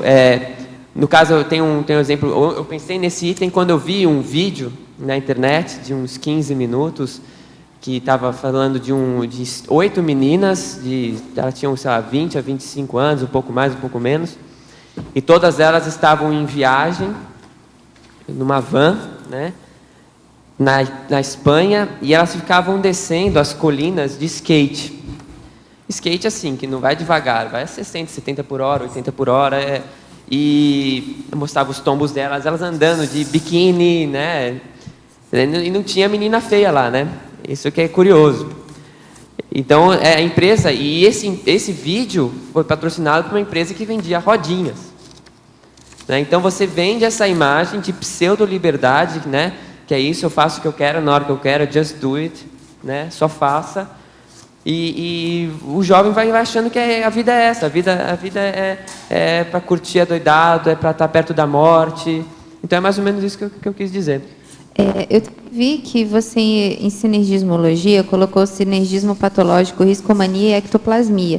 Na verdade, eu vi que no teu verbete você colocou bastante essa questão da ectoplasmia, potencializando a postura patológica. Você pode explicar um pouco o motivo disso? O ectoplasta, né, se eu estou enganado, mas eu acho que não, acho que é bem por aí. Ele tem, aquele que não controla as energias, ele tem as energias todas soltas aí, cada um faz o que quer, né? Ele está aquele lá, né? Então, que você tem essa condição da ectoplasmia, a sua energia ela acaba sendo controlada por qualquer consciência. Então, se a pessoa não tem um comportamento né, equilibrado, cosmoético, ela acaba tendo propensão a ter acidentes. Então, eu quis enfatizar isso, né, porque isso aqui no paradigma consciencial, e tem muita gente aí que está assistindo, ou que sabe ou não sabe da condição da ectoplasta, né? E leva isso leva de jeito, assim, vai deixando, né? Empurra com a barriga. Empurra com a barriga. Você tem médiums famosos que dessomaram por conta de mamar com o PK, né? De efeitos físicos, né? Então, foi isso que eu quis enfatizar aqui, né? Porque a situação de risco e você tem a ectoplasmia, você está muito mais propenso a acontecer alguma coisa, não só com você, mas também com as outras pessoas. Agora aqui, ao verbetógrafo, poderia comentar os comportamentos ligados aos jogos de cartas, a jogatina em geral, com a dessoma prematura anunciada? Tem um item que eu coloquei aqui na taxologia, que são as máfias. Geralmente, né, quem está envolvido com a jogatina, com esse tipo, está envolvido com algum tipo de máfia, né? A pessoa ela vai ficar devendo, a pessoa ela fica viciada, né? E ela vai, né, a pessoa está lá no bingo e ela quer jogar, então ela vai se endividando, vai se endividando, vai se endividando. Geralmente não está endividando assim, né? Já é ruim você se endividar com o banco, ainda mais você se endividar com um agiota. Então, isso é um tipo de envolvimento com esse tipo de grupo. E, sim, tem uma relação com a dessoma prematura. Alver Petol, por favor, explique o que são as tendências suicidas maquiadas, que você fala na Fatologia, página 7, segunda linha. Tem um item aqui da maniologia, que é a riscomania e a toxicomania, como tendências conscientes ao autocídio. Isso pode ser até extrapolado também como uma tendência inconsciente. A pessoa simplesmente ela não quer se matar, mas ela faz, ela pula de bungee jump, ela pula de paraquedas, ela bebe, dirige bêbada, né? Então tá ali, a tendência ao suicídio tá ali se fazendo, né? Tá claro, não importa se você quis se matar ou não, tá se matando. Então, é mais ou menos isso. Trabalhei por 2 semanas em um posto de saúde, onde aconteceram alguns fenômenos. A médica que trabalha lá torceu o pé e rompeu 2 ligamentos. O médico, antes dela, acidentou-se indo trabalhar e faleceu há 3 meses atrás. Em muitos momentos, um cheiro fortíssimo de rosas inundava o posto e era sentido por todos. Tão forte que chegava a dar náuseas e dor de cabeça. As pessoas ficaram o tempo inteiro evocando o médico. Desde que saí de lá, fiquei sem forças, extremamente triste, cansada, praticamente esgotada. Gostaria que o senhor comentasse. Não, aí eu precisava de levar gente sensitiva lá para ver o que acontece na história. Agora, o caso é o seguinte, você está mandando aqui para a TENEPS, eu vou colocar o nome aqui do médico, da médica e o endereço aí do posto, aonde que é. Isso é em Bariri, em São Paulo. Agora, o caso é o seguinte, precisa de ver o que aconteceu. Quase sempre nesses casos, quando ocorre isso, aconteceu alguma coisa mais séria antes. E quase sempre tem a marca pecado destrutiva. Foi alguém que morreu lá no hospital, de algum modo. Quase sempre é isso. Quando mexe com os profissionais, é porque teve gente que morreu no hospital. Essa é a regra que a gente tem de experiência nessas coisas. Agora, quase sempre é efeito físico mesmo, sério. Uma outra coisa, cheiro de rosas assim é processo de poltergeist. Agora, o que se passa? Isso é olorização. Agora, olorização, se ela deu dor de cabeça, deve ser porque o negócio era pesado. Então, a rosa aí, no caso, é tapiação. Aí é igual aquela flor da meia-noite que tem, sabe? Uma flor que tem, que todo mundo que sente, a maioria sente o perfume, que é muito forte, acaba dando dor de cabeça. Então, aí eles usam algum processo do próprio hospital para fazer esse caso aí da olorização. Esse fenômeno tudo eu já vi. Agora, precisa de ver, quase sempre envolve pessoas que morreram lá dentro e, às vezes, tem processo sério envolvendo os médicos. Vamos colocar na TENEPS, vamos ver o que nós fazemos com isso.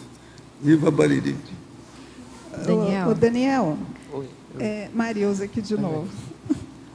Tem gente? Então tá. Vai, Kátia. Eu queria saber como que você conheceu a Conscienciologia e depois como é que você fez para se livrar das amizades ociosas. Bom, a Conscienciologia eu conheci, assim, objetivamente pela internet, né? Eu pesquisei experiência fora do corpo, encontrei o nome do professor Valdo. O primeiro vídeo que eu assisti no YouTube foi o curso dos Mega Pensenes. E aí eu li uma lista de Mega Pensenes e falei, esses caras sabem, entendeu? Então, esses caras sabem.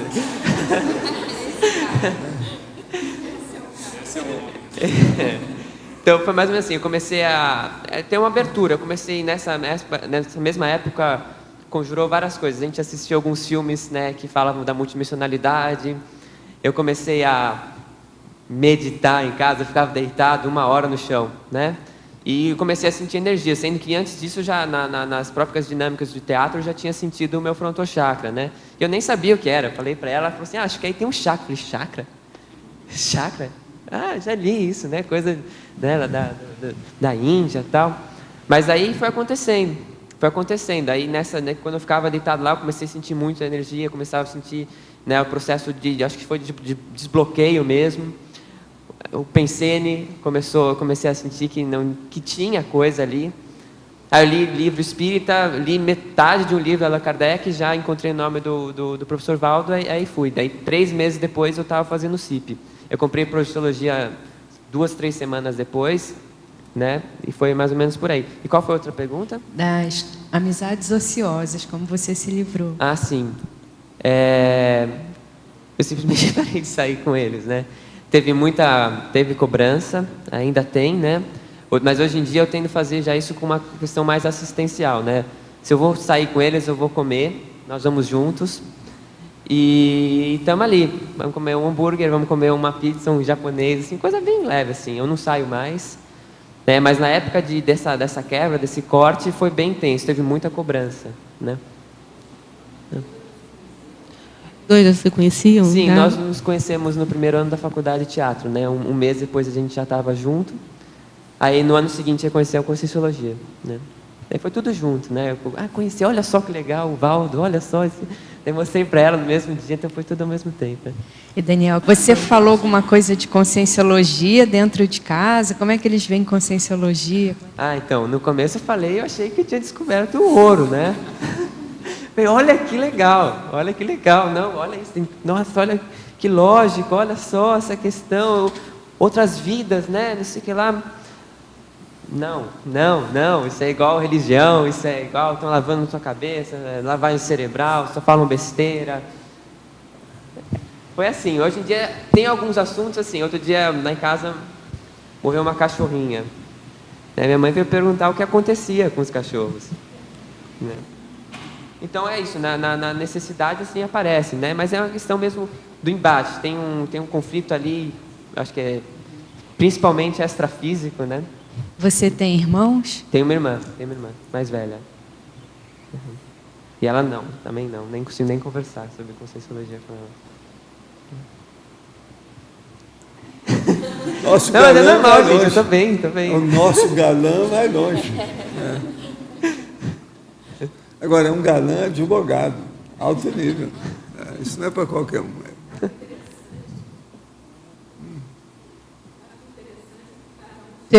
Cada um chega na conscienciologia por um caminho. Ele chegou pelo trivocabular. É muito interessante. Eu nunca tinha visto ninguém que tivesse chegado à conscienciologia pelo trivocabular.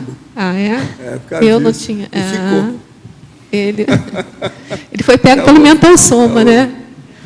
O megapensente trivocabular do nosso amigo era implicado com alguns megapensentes. E é um paradoxo, porque ele estava imbricado lá no psicossoma e chegou pelo mental soma. É um paradoxo.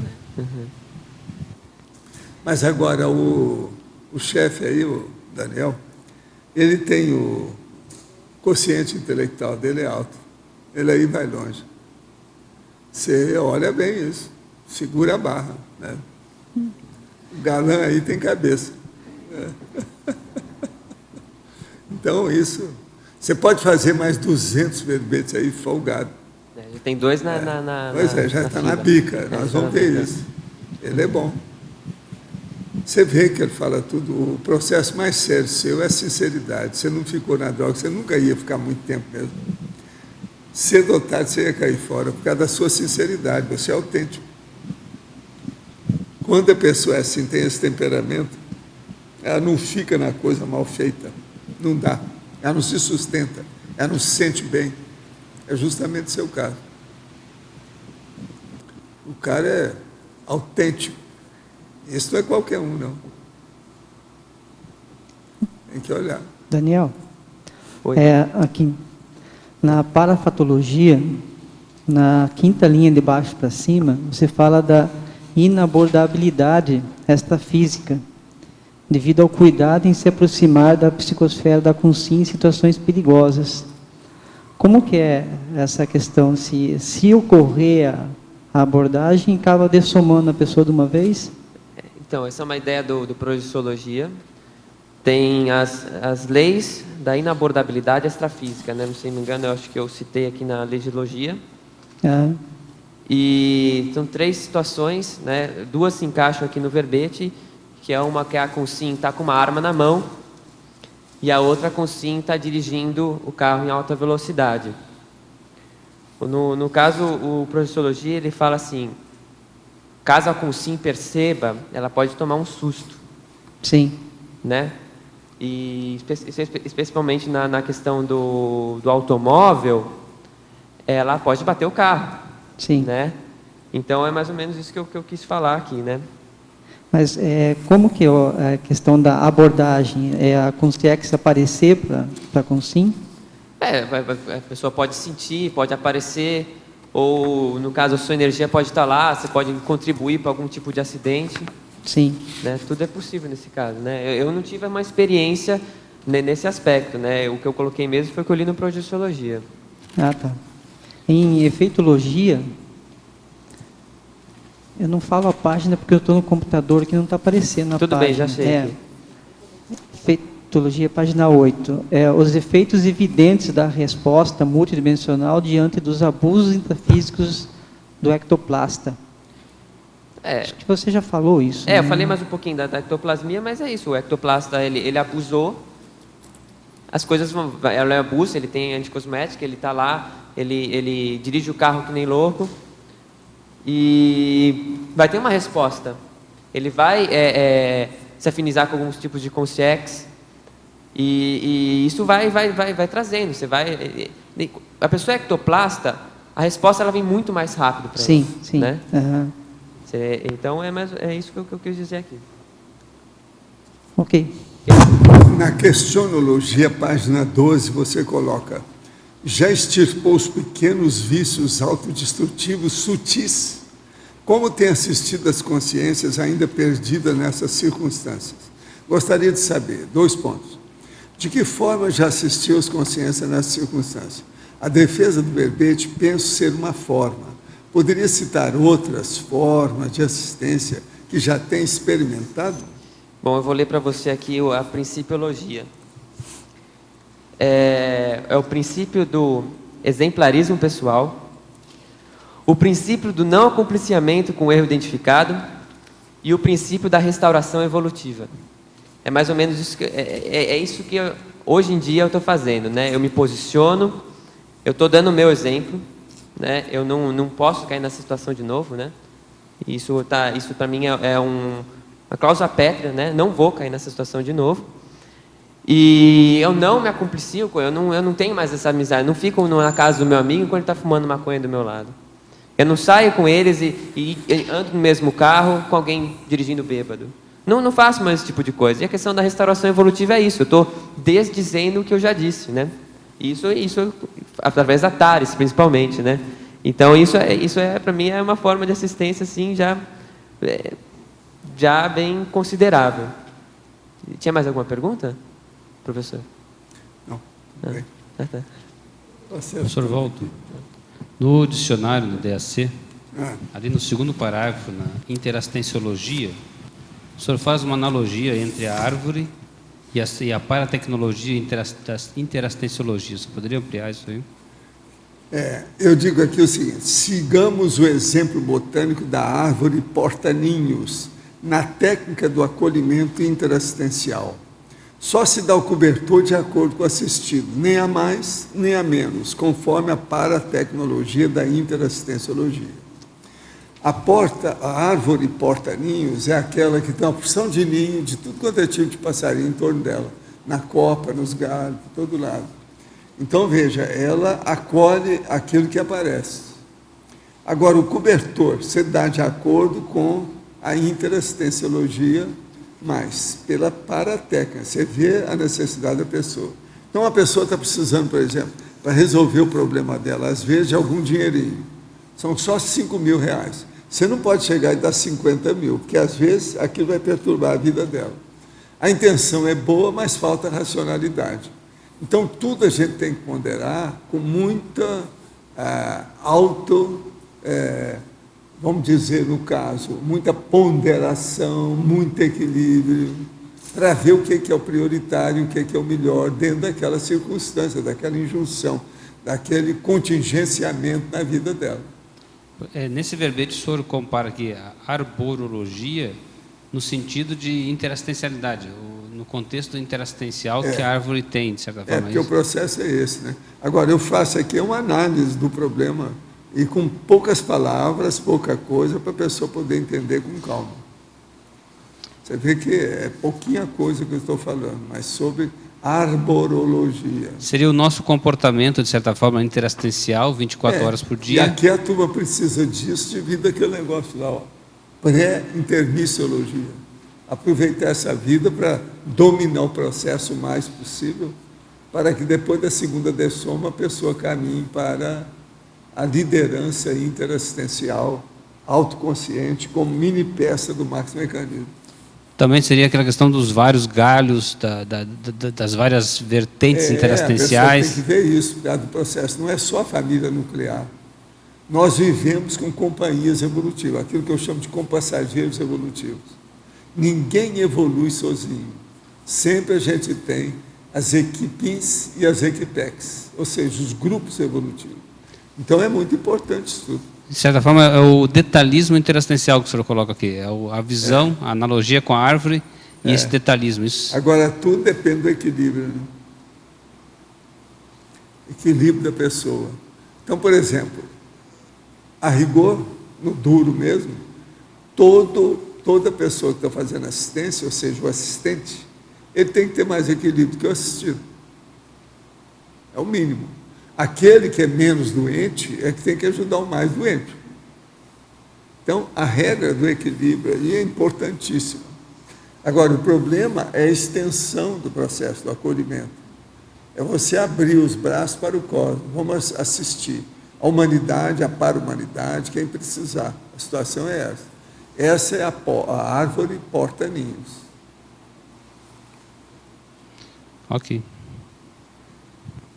A árvore é sempre um símbolo e um exemplo muito sério desde a antiguidade, porque a pessoa joga uma pedra e ela dá o fruto para a pessoa.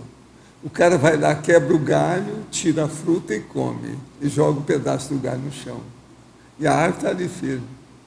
Tem árvore que dura 4.000 anos. Isso é impressionante a gente pensar. Todo mundo vai lá e tira uma casquinha, tanto que usa até a palavra casquinha. E ela continua aí firme, sempre doando. Ela é um exemplo para a gente pensar. Agora, outra coisa. Primeira coisa que ela dá, quando ela não dá fruto, às vezes ela dá sombra. Então ela acolhe os outros debaixo dela. Agora aí vem o raio, bate em cima, mata o cara que está debaixo da sombra. Ela não tem nada, ela não tem culpa disso.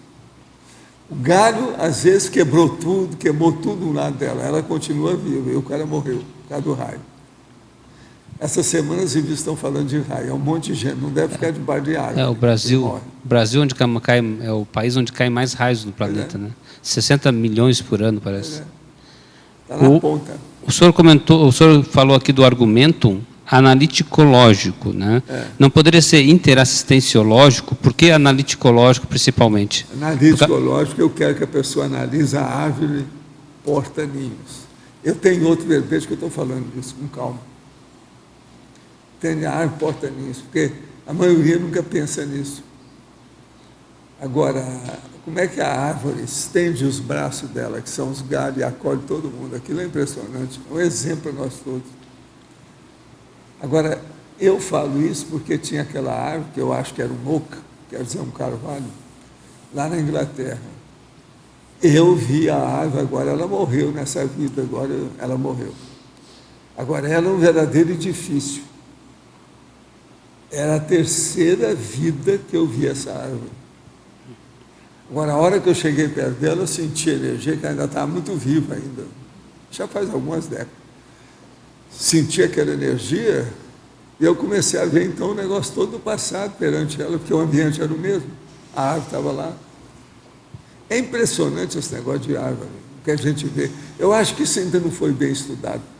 Precisa de investigar isso mais.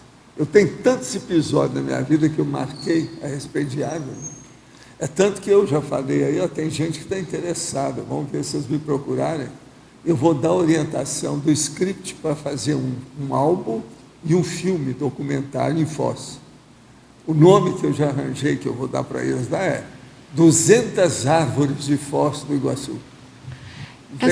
Eu vou dar as dicas do que eles devem fazer para fazer um álbum e um documentário. Essa questão da TENEPS 24 horas, o senhor faz alguma analogia com a árvore porta-ninho? Que qualquer passarinho vai lá e faz o ninho? O senhor faz alguma analogia nesse sentido? Sim, tem vários lugares que eu já falei na árvore porta-ninho. Não, mas eu estou dizendo se o senhor faz essa analogia com a TENEPS 24 horas. Sim. Aqui no encapsulamento que o senhor comenta, né?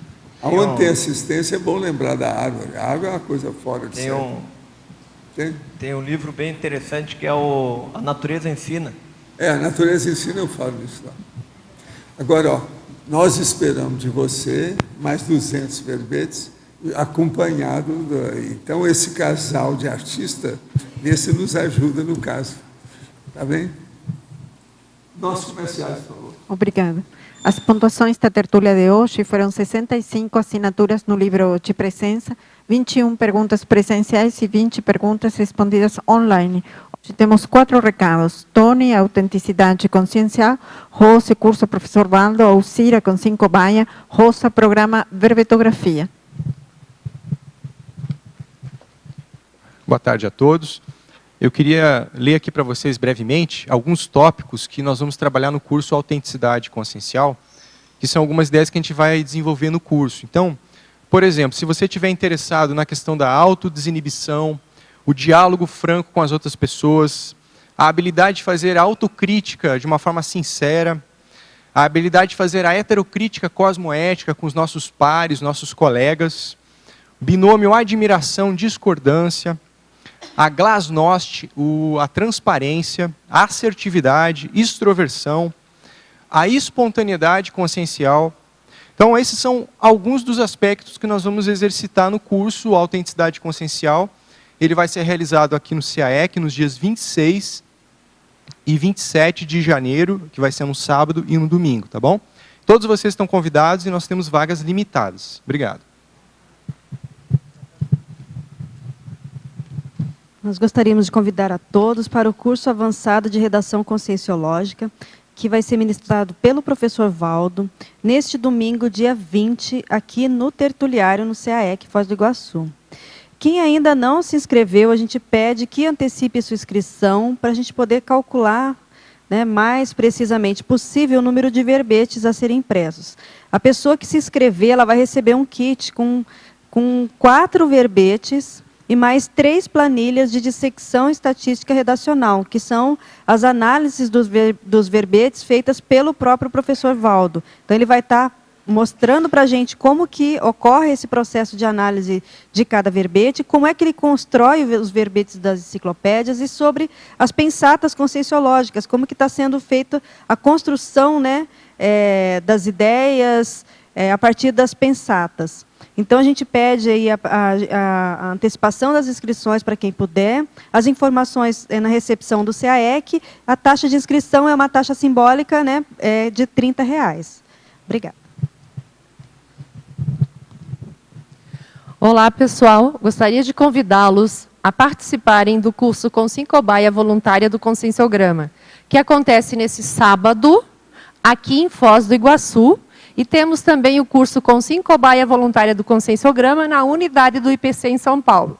Quem é afinizado com esse holopensene, seja muito bem-vindos. Em São Paulo, procurem a unidade do IPC e aqui em Foz, na Secretaria do CAEC. Obrigada. Então, boa tarde a todos. No dia 28 agora de fevereiro, a gente vai começar o programa Verbetografia EAD. Esse programa ele é bem adaptado para as pessoas que moram fora de Foz do Iguaçu. A gente libera semanalmente, durante 13 semanas, aulas, vídeo, para a pessoa assistir em casa, no horário que quiser, no horário que puder. E uma vez por semana, que esse dia é quinta-feira à noite, de 7h30 até as 9h30 da noite, a gente faz um encontro online para tirar todas as dúvidas e discutir toda a produção que a pessoa fez para o verbete dela durante a semana. Então, o que a gente tem visto é que, após os 3 meses, a pessoa que participou regularmente do programa Verbetografia, ela já encaminha o verbete dela pronto para a equipe de revisão. E, logo, logo, ela consegue aqui defender o verbete diante aqui no tertuliário e se auto-incluir, então, na enciclopédia da Conscienciologia. A gente convida todos vocês a participarem desse programa Verbetografia, que vai começar agora no dia 28 de fevereiro.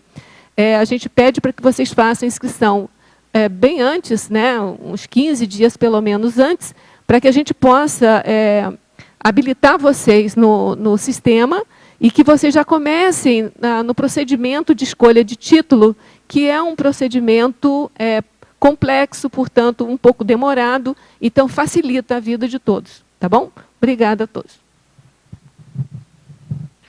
O verbete da manhã é princípio da compreensão interassistencial, especialidade em interassistenciologia, autora, professora Adriana Chalita. Obrigada e boa tarde a todos.